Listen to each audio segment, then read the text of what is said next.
Little Red Riding Hood, retold by Louisa Chandy, narrated by Shobha Tarur Srinivasan. Little Red Riding Hood.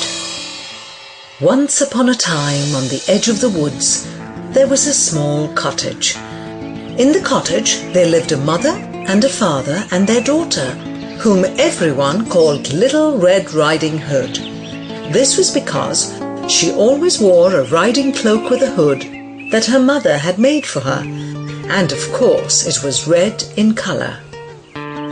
One day, Little Red Riding Hood's mother asked her to take some cake and biscuits across the woods to her grandmother. The basket was packed and covered with a cloth. Little Red Riding Hood put on her cloak and she set off. It was a beautiful spring day for walking through the woods. All the flowers were beginning to show their pretty heads as they peeked out of the grass. Little Red Riding Hood enjoyed looking at them so much that instead of sticking to the path, she began to wander deeper into the woods. And so it was that she was seen by the big bad wolf. Now the big bad wolf had not had much luck hunting for prey for a while, and so he was very, very, very hungry. When he saw Little Red Riding Hood, his tummy began to rumble and his mouth began to water. Although he wanted to eat her right there, he knew he could not.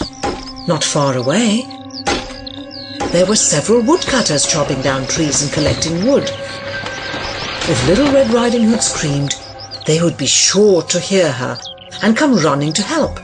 That would be the end of the big bad wolf.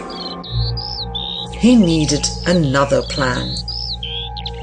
He decided to pretend to be a friend. "Hello, Little Red Riding Hood," he said. "Hello," she replied. "Where are you going?" asked the big bad wolf. "I'm going to my grandmother's house to take her some cake that my mother has made," she said, not realizing it was a bad idea to talk to the wolf. "That's very nice," he said. "Where does your grandmother live?" Little Red Riding Hood foolishly told him where she lived. "The flowers are so pretty," said the big bad wolf. "I'm sure your grandmother would love to have some." Little Red Riding Hood thought that was a good idea, so she said goodbye to the wolf and began picking some flowers.